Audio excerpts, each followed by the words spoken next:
Buenos días, amados hermanos y amable visita que en esta mañana nos acompaña. Les invito a que oremos antes de dar comienzo al sermón. Eterno Padre que estás en los cielos, te adoramos y te exaltamos por medio de Jesús, nuestro amado y suficiente Salvador.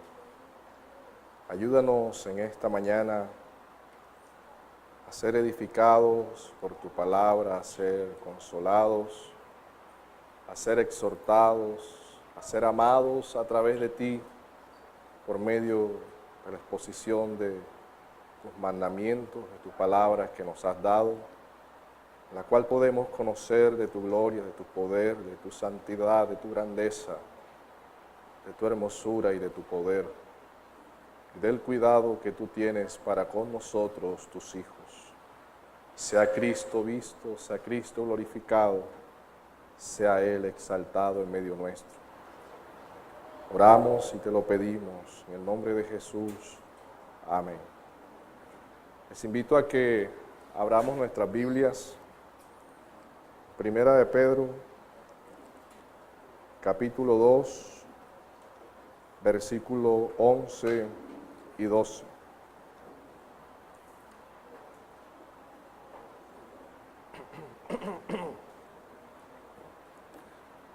Amados, yo os ruego, como a peregrinos y extranjeros, que os abstengáis de los deseos carnales que batallan contra el alma, teniendo buena vuestra manera de vivir entre los gentiles, para que en lo que murmuran de vosotros, como de malhechores, glorifiquen a Dios en el día de la visitación, al considerar vuestras buenas obras.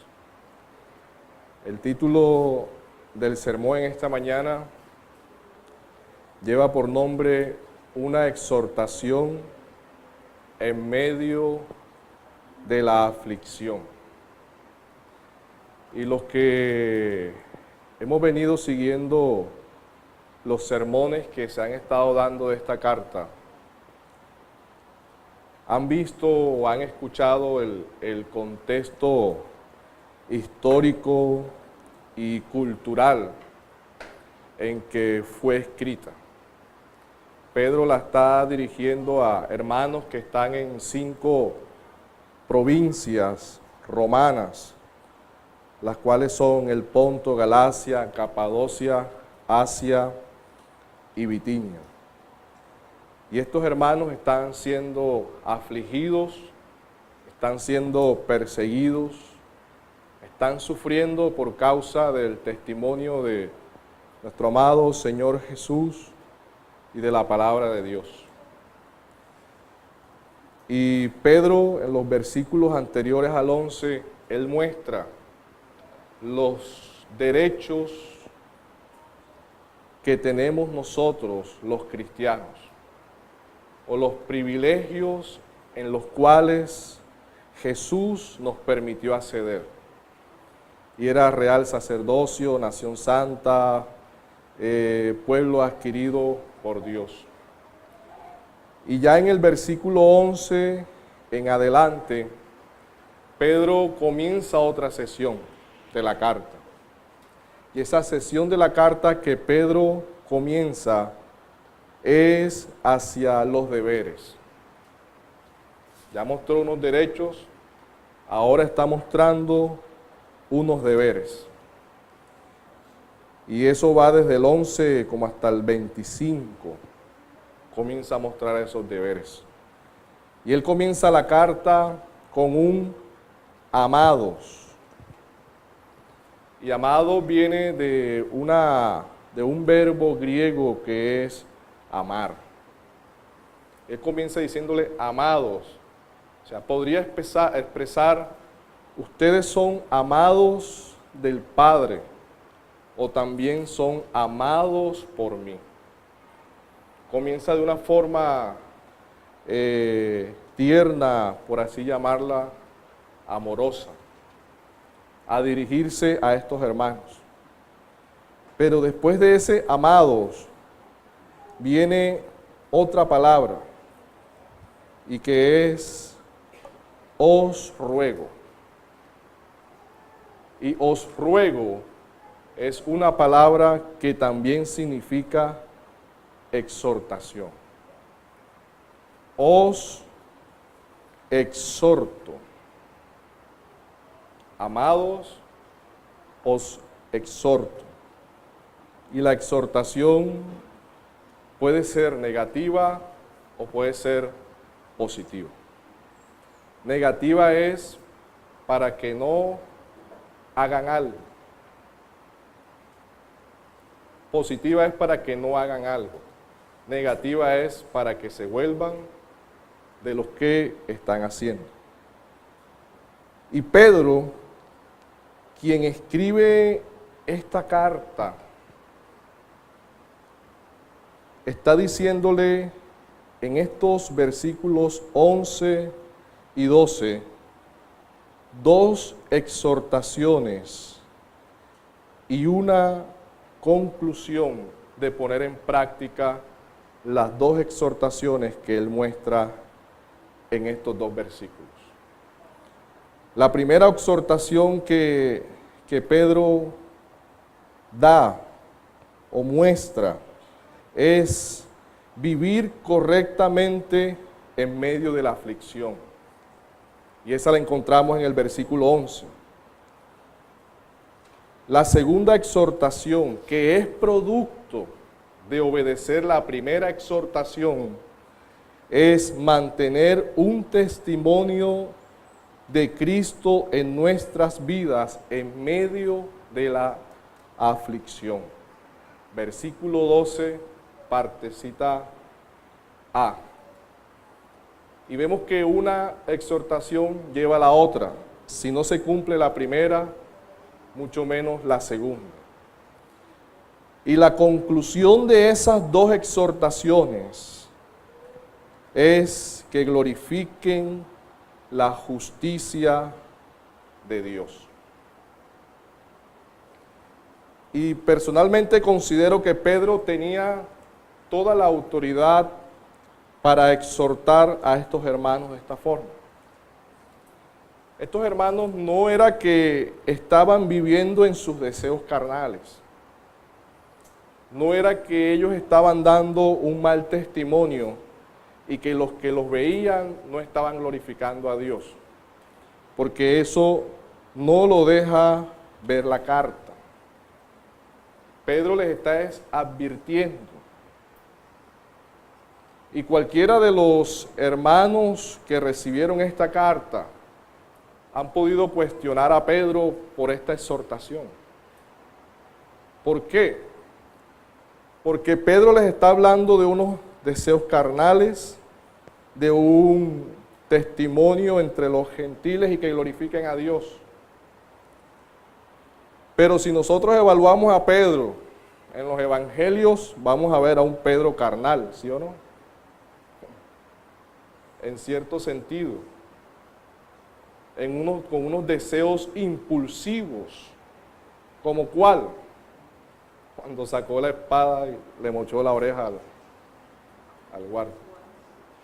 Otro deseo impulsivo carnal, cuando le dijo al Señor, Señor, yo no te dejaré, yo no te negaré.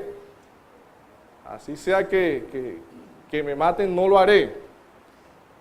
¿Y qué pasó con Pedro? ¿Cuántas veces negó a Jesús?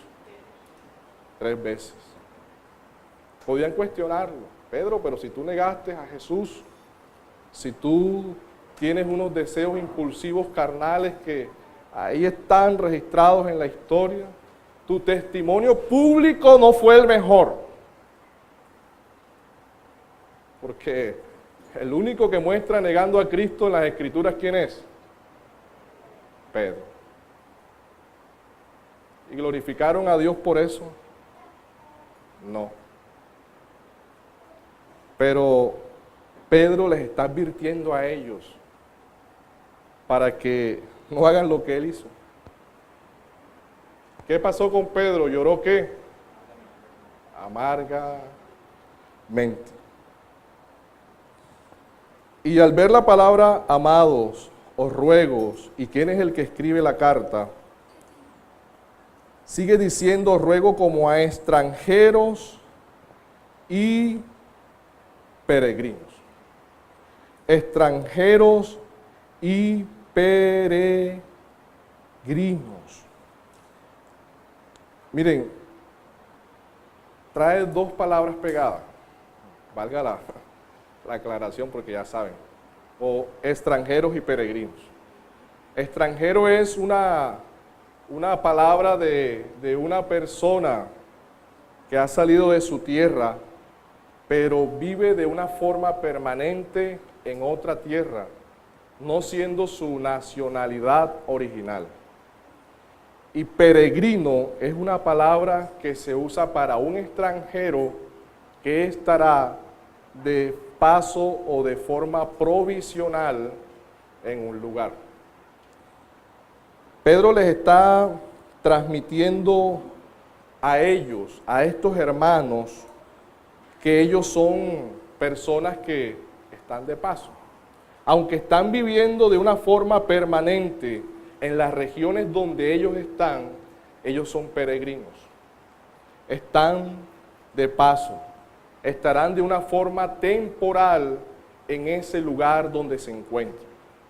Ellos están en tierras donde hay un gobierno, donde hay unas instituciones públicas, donde hay unas leyes, donde hay un imperio, donde hay una cultura, y que todo esto está en contra del cristianismo, porque el cristianismo en ese momento no era reconocido por todos. Tenían en contra todas estas instituciones, sociedad, cultura, hasta las mismas leyes. Pedro, cuando les dice peregrinos y extranjeros, prácticamente le están diciendo, ¿saben qué? Ustedes no son de este mundo. Y el mensaje no solamente de Pedro, sino de los demás apóstoles, era, no amen a este mundo, ni las cosas que están en este mundo, no las personas, las cosas. ¿Por qué? Porque cuando nos apegamos a las cosas, cuando amamos este mundo con todas sus cosas que nos da y nos ofrece, la primera exhortación tendrá un carácter negativo en nosotros. ¿Y saben por qué? Porque cuando amamos al mundo, las cosas que están en este mundo, los deseos de la carne saldrán. No miraremos al cielo, no miraremos al Señor, no miraremos la vida eterna, sino que creemos que todo lo que está en este mundo y las cosas que están en este mundo es lo que lo da sentido a nuestras vidas. Y eso nos da pie para desarrollar la primera exhortación. Que como peregrinos y extranjeros que estamos en este mundo, rodeados de leyes, de cultura, de sociedad pagana, rodeados de pecado, gobiernos que tienen leyes que van en contra del mismo cristianismo, de la ley, de la moral absoluta que Dios nos ha dado a través de su santa palabra como la autoridad máxima en nuestras vidas. Pedro dice en la primera exhortación, en medio de todo eso, hay que vivir correctamente. Y eso lo deja ver en el versículo 1, el versículo 11. Amados, yo os ruego como a peregrinos y extranjeros, que os abstengáis de los deseos carnales que batallan contra el alma. Miren, Pedro habla de carne y alma, ¿verdad? Y la enseñanza gnóstica que estaba dando vuelta en ese momento, es una filosofía platónica, dualista, donde muestra el bien y el mal como dos fuerzas que pelean, que chocan, que habla que la materia es mala y el espíritu es puro. Y muestran como ese contraste, no sé si ustedes han visto el bien y el mal, el yang o el yen, no sé si es que se llama de esa forma. Muestran esas dos fuerzas, pero Pedro no está acudiendo a mostrar de que hay una guerra entre el bien y el mal en nosotros, porque inclusive los gnósticos parten de una salvación subjetiva del hombre, negando la salvación por medio de Cristo como el único y suficiente Salvador. Y Pedro está diciendo vuestra carne y vuestra alma. Y hay unos deseos. Cuando nosotros encontramos la palabra carne, las Escrituras nos llevan a que está hablando de pecado.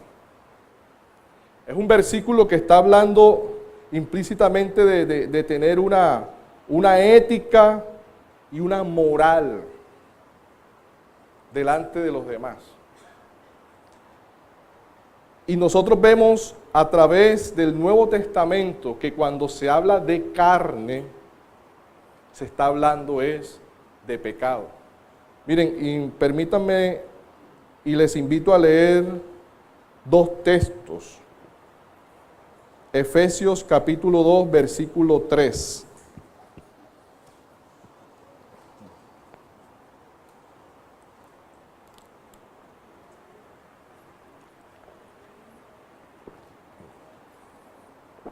Creo que está para proyectarlo acá al frente, ¿no?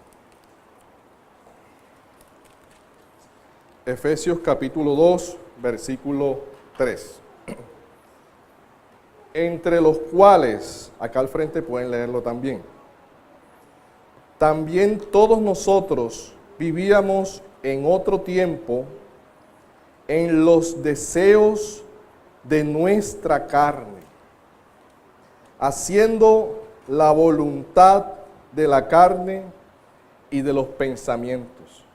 Y éramos por naturaleza hijos de ira, lo mismo que los demás. Entonces, está mostrando estos deseos de la carne como ese pecado que ha habido en el ser humano desde siempre cuando Adán pecó en adelante. Está mostrando que el que vive en esos deseos de la carne es por naturaleza hijo de la ira. Pedro nos está enfocando hacia una doctrina gnóstica. Y podemos leer Primera de Juan, capítulo 2, versículos 2 y 16.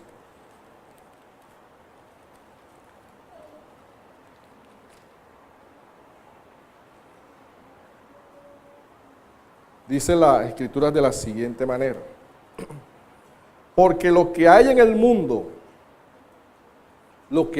mundo actual, los deseos de la carne, los deseos de los ojos y la vanagloria de la vida, no proviene del Padre, sino del mundo. Entonces, el deseo de la carne es algo negativo en el creyente. Se está refiriendo al pecado y a la misma naturaleza pecaminosa del ser humano. En este caso, en los creyentes, al viejo hombre. Pero dice este versículo, porque todo lo que hay en el mundo. Y hay que entender deseos de la carne en este texto de dos formas.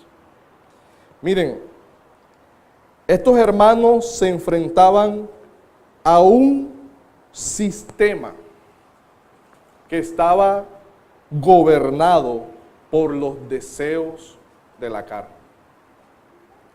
Y también se puede hablar no tanto de un sistema, sino de una condición personal de pecado en cada ser humano. Y en este caso él se está refiriendo a los cristianos, de ese viejo hombre que muchas veces quiere despertarse en nosotros.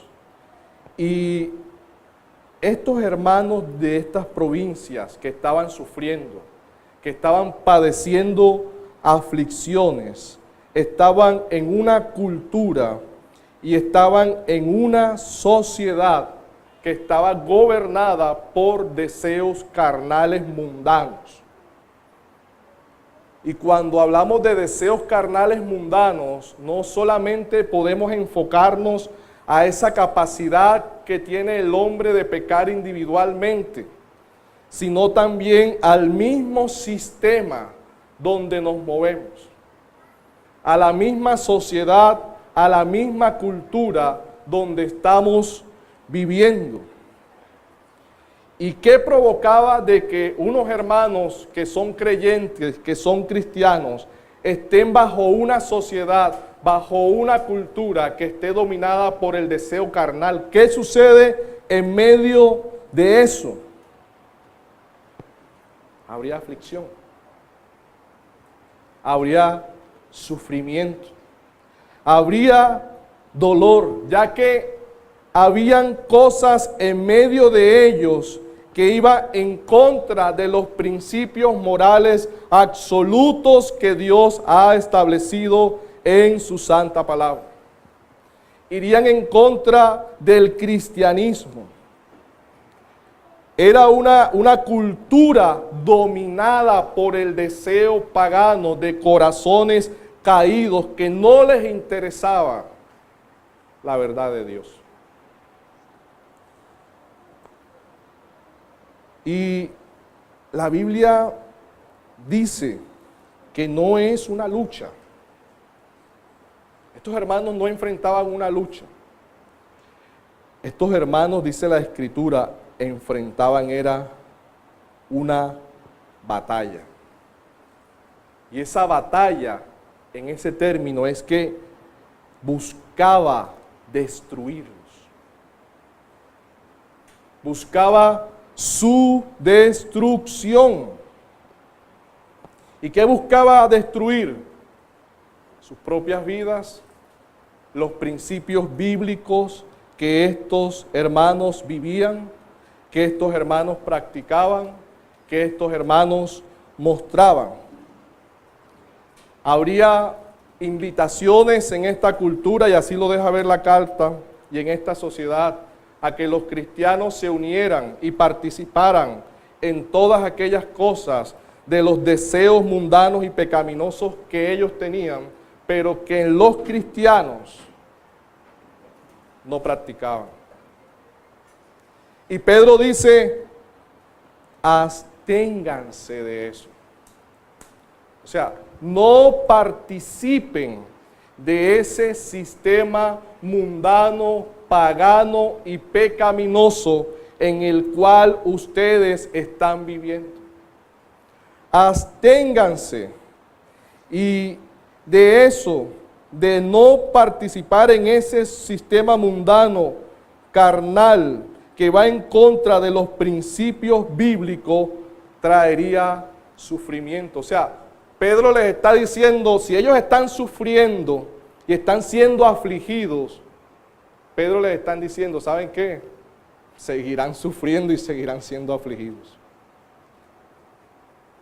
Porque le querrán imponer leyes y principios morales que van a ir en contra de lo que el Señor Jesucristo nos enseñó a través de su santa palabra. El versículo 20, ahí mismo en la carta, en el capítulo 2, dice, pues, ¿qué gloria es si pecando sois abofeteados y lo soportáis? Mas si haciendo lo bueno, sufrís. Si tú haces lo bueno, no vas a sufrir. Sufrirás. No es que la vida cristiana sea un sufrimiento constante. El gozo del Señor es nuestra fortaleza. Y en medio de todos los conflictos que podamos vivir, en medio de todas las pruebas, en medio de todas las adversidades que podamos pasar, el gozo del Señor es nuestra fortaleza. Pero el que quiera hacer lo bueno y el que quiere vivir rectamente, sufrirá. Y eso es aprobado por Dios. Estos hermanos sufrían por cumplir la voluntad de Dios, por hacer lo bueno y lo correcto. No es hacer lo que el mundo dice, sino lo que Dios dice. Los sistemas de gobiernos, muchas leyes actuales, muchas leyes que están hoy en día sacando, no son leyes justas. Se están imponiendo muchas leyes que son producto del deseo carnal de hombres que son blasfemos en contra de Dios y de su santa palabra. Están saliendo muchas leyes que son de las pasiones desordenadas de estos gobernantes, de sus bajos deseos, de su naturaleza corrompida. El sistema de este mundo se está acoplando a un sistema que, ¿saben qué? Que va a traer sufrimiento al cristianismo. Va a traer sufrimiento y aflicciones. Inclusive las Escrituras dicen que cuanto más los días avancen, peor será la cosa. La Biblia no muestra una mejora. La mejora viene cuando Cristo venga. Pero en cuanto los días más pasen, peor estará el mundo en su pecado. Peores leyes vendrán. El Señor lo dijo, sería que como Sodoma y Gomorra. Y si el Señor no acortaría los días, nadie sería salvo, como muchos argumentan, o en los últimos días serían como en los días de Noé, muchos se estarían casando, comiendo, todo. O sea, la maldad en el mundo se multiplicaría y el amor de muchos se apagaría. No hay un paraíso en la tierra. Por eso Pedro le dice a estos hermanos, ustedes son peregrinos y extranjeros. Ustedes están de paso. No amen las cosas de este mundo. Si se apegan a ellas, van a sufrir. ¿Por qué? Porque el deseo carnal saldrá en nuestros corazones al querer aguantarla y al querer detenerla. Y Pedro le dice, absténganse. Absténganse de las pretensiones de ellos. Miren, actualmente estamos en una sociedad que es una sociedad relativa en la moral. Hay un relativismo en la cultura. Y el relativismo cultural es esta corriente de pensamientos que se basa en la observancia, según la cual diferentes culturas parecen tener principios y valores diferentes, y puesto que todos tienen sistemas de valores, no puede haber una moral objetiva ni un solo sistema que sea correcto en la moral. Miren, un ejemplo. Hay países donde el aborto es legal. Moralmente, ¿cómo se siente un ciudadano que vive bajo esa ley? Se siente bien. igualan la ley con la moral. ¿Se sienten bien? Cuando le preguntaron a los nazis, cuando salió la ley de que los judíos tenían que ser aniquilados por ser una infrarraza, ¿cuál fue la respuesta que ellos dieron? Es que la ley dice que teníamos que matarlos. Y moralmente, ¿cómo se sentían ellos? Bien, porque estaban respaldados por la ley.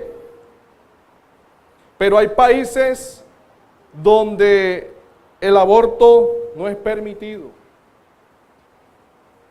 ¿Y cómo se sienten esas personas bajo este sistema donde el aborto no es permitido en su moralidad cuando lo practican? Mal.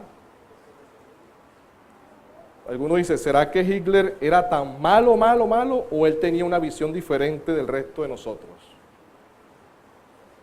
Entonces, actualmente estamos viviendo en una sociedad totalmente relativa. Relativa moralmente hablando. Y Pedro está hablando de una verdad absoluta. ¿Saben por qué? Porque miren, los cristianos estaban siendo atacados en ese momento por su forma de vivir. Ellos no se desbocaban tras estos deseos mundanos y pecaminosos que imperaban en la sociedad o en la cultura en que ellos estaban.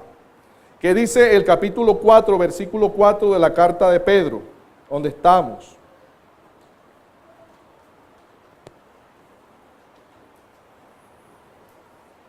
Dice que a estos les parece cosa extraña.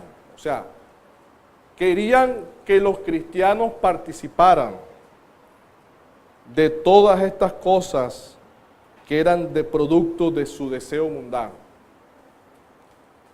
Pero ellos se sostenían en una verdad absoluta que era la palabra de Dios. Pero también en el creyente hay luchas contra el pecado. Hay una sociedad pecaminosa y hay una cultura pecaminosa. Pero también en nosotros hay una lucha con el pecado. El viejo hombre queriendo levantarse en nosotros. Toda la carne del hombre está contaminada por causa del pecado. Romanos capítulo 7, versículo 22, les invito a que lo leamos un momento. Está hablando el apóstol Pablo de este tema. Dice de la siguiente forma: porque según el hombre interior me deleito en la ley de Dios. Pero veo otra ley en mis miembros que se rebelan contra la ley de mis miembros y me lleva cautivo a la ley del pecado que está en mis miembros. No voy a explicar eso porque nos coge el tiempo, pero hay una ley. La ley del Espíritu de vida en Cristo Jesús me ha librado de la ley del pecado y de la muerte. Hay una ley que te quiere jalar al pecado, que está en ti, que está en mí, que está en nosotros.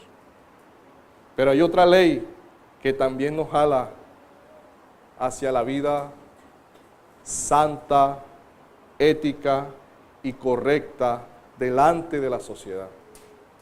Y dependiendo a cuál de las dos acudamos y en cuál caminamos, así va a ser nuestro testimonio frente a los demás, frente a la sociedad donde estamos, frente a la cultura donde nos movemos. Y esto da pie para nuestro segundo punto o nuestra segunda exhortación: manteniendo un testimonio de Cristo en medio de la aflicción. Versículo 12.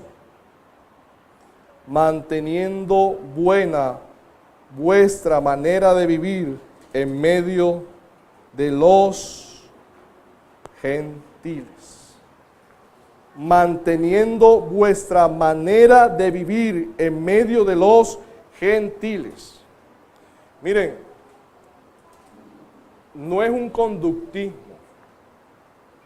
el que vive el creyente o el cristiano. Es una vida de santificación que cada día nos aparta del pecado y nos lleva más a la vida de Cristo. Pero los gentiles, ¿qué es lo que observan en los creyentes? ¿Las palabras o las obras? Las obras. Ellos ven, ellos nos observan. Somos vigilados. Sí, ellos ven son nuestras obras. Cristo te ama, Cristo. ¿Y cómo me muestras tú en tu vida eso con la obra? El gentil, en este caso, aquellos que no son cristianos, nos vive observando. La sociedad y la cultura nos ve. Y porque nos ven, ellos dicen, son o no son. Es más, ellos nos juzgan a nosotros por la forma en que nosotros estamos viviendo en este mundo. No, es que yo soy cristiano, pero a mí no me importa lo que digan los demás. Eso es falso, hermanos. La Biblia no enseña eso. La Biblia en ninguna parte enseña eso. Ahora, tú no vas a vivir para agradar al ojo del hombre. Es otra cosa. Pero hay que cuidar nuestra forma de vivir, de comportarnos, de conducirnos delante de los gentiles. Y gentiles es sociedad. ¿Cuánto mal testimonio no hay en la calle de gente cristiana? Y miren, y son salvos. He conocido gente que ha caído en pecado y uno lo ha visto que han vuelto a Cristo, han tenido un arrepentimiento genuino, lo ha visto uno su forma de conducirse, de actuar, de ver, de mirar. Y han muerto en Cristo y son salvos. Pero la exhortación que Pedro está haciendo es a mantener. O sea, lucha de tal forma que te mantengas dentro de donde estás viviendo con una buena conducta que glorifique al Señor. Y no acudiendo al conductismo, sino una vida de santificación progresiva por medio de las Escrituras. Pero de igual forma, nuestra conducta también habla del evangelio que estamos viviendo y que estamos practicando. Y eso no solamente aplica para los gentiles, sino también entre nosotros mismos. Somos observados, somos vistos, nuestra forma de ser, nuestra forma de vivir, nuestra forma de servir, nuestra forma de actuar. Oye, y fulano antes era así y ahora es asado. Mire, hermano, parece mentira, pero eso pasa. Oye, ¿cómo has cambiado? Nos observan, nos ven, porque ya no eres como antes. Y yo he conocido gente que ha dicho, a mí no me interesa lo que diga el mundano. Yo vivo como Cristo me dijo que viva. Y bueno, sí, no agradamos al ojo del hombre. Pero cuando nosotros vivimos la primera exhortación, que es apartarnos de los deseos mundanos, vamos a tener como consecuencia un buen testimonio delante de aquellos que nos están rodeando. Y sigue diciendo, para que en lo que murmuren de vosotros como malhechores. Miren, ya vamos terminando. estos hermanos se estaban enfrentando a Nerón, el que estaba en ese momento.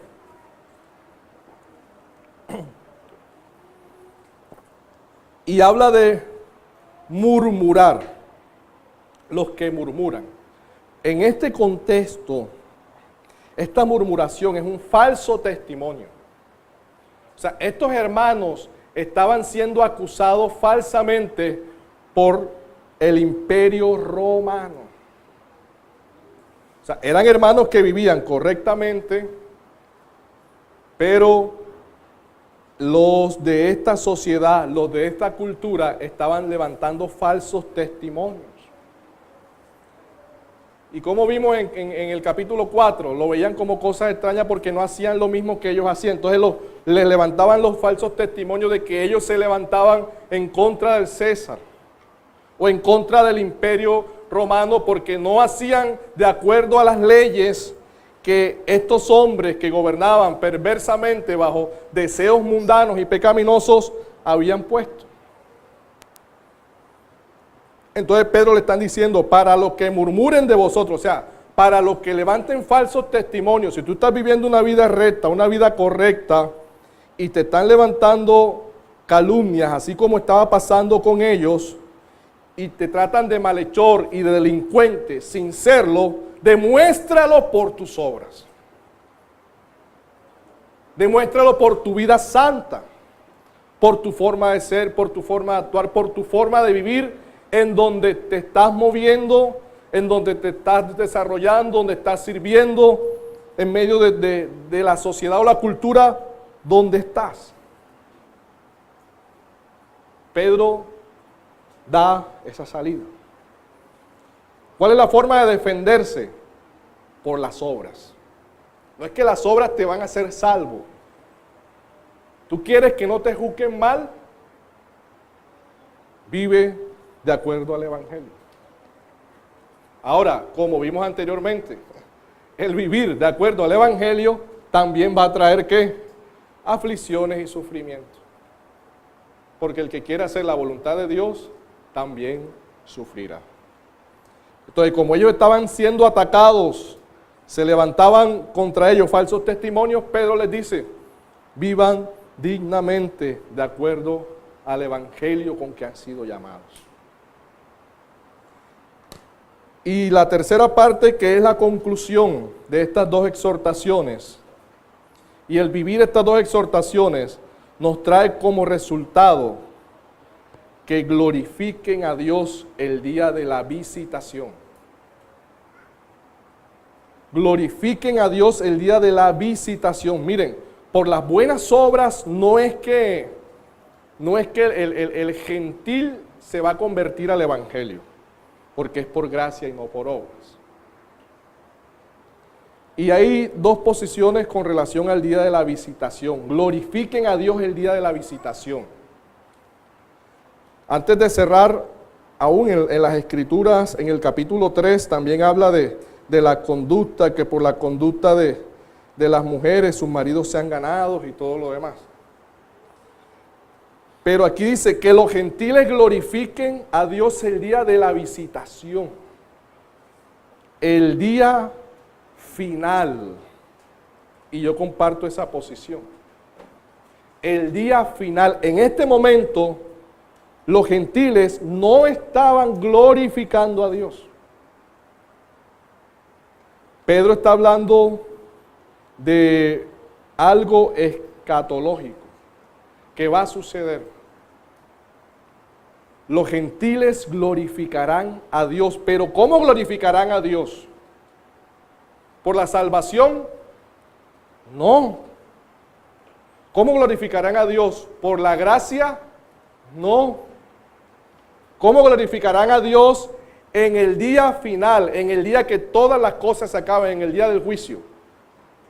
Lo glorificarán por su justicia. Ellos reconocerán nuestras buenas obras y dirán, verdaderamente ellos sí eran hijos de Dios. El día final, todos aquellos que rechazaron el Evangelio, que rechazaron a Jesús, que rechazaron a Cristo, aunque decían que no creían en Él, les va a tocar glorificar la justicia de Dios. O sea, van a reconocer que verdaderamente Dios es justo. Y recibirán su justo juicio. Muchas veces he escuchado, no, que el hombre en el infierno será tan malo. Yo difiero de esa posición. O sea, el hombre en el infierno será tan malo porque ya podrá explotar en todas. No, yo creo que el hombre en el juicio final reconocerá la justicia de Dios. Reconocerá que él fue o es un pecador que ha ofendido a Dios y debe recibir todo el juicio de él. Cuando Adán pecó en el Edén, ¿cuál fue la primera actitud que tuvo al escuchar la voz de Dios bajo la condición de pecado? ¿Cuál fue? Esconderse. Esconderse. Apocalipsis dice que el día que el Señor vendrá, muchos dirán, escóndenos de aquel que viene. Ese día será de terror y juicio para aquellos que rechazaron el mensaje del Evangelio. Será de miedo y espanto en ese gran día.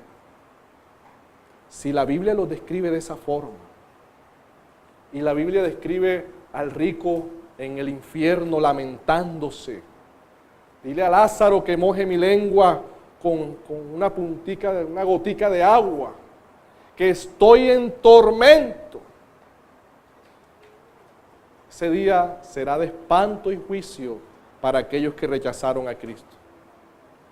Pero para los que fuimos aceptados por el Señor, será día de gozo, regocijo, felicidad absoluta, hermanos.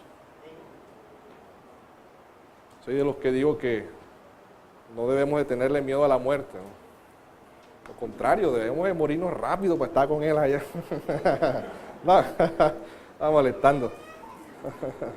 No, pero aún nuestra forma de pensar debe ser esa. Ay, no, yo le tengo miedo a la muerte, que yo no. Sí, es normal que nuestros hijos, esposo, esposa, hermanos, pero Pablo dice, para mí el morir es ganancia. Allá estaremos mejor con el Señor, pero tampoco lo veamos como un escapismo para irnos de la tierra rápido de los problemas, sino que sea un deseo es de estar con Cristo para siempre y de verlo y de contemplarlo. Mis amados hermanos, les invito a que oremos.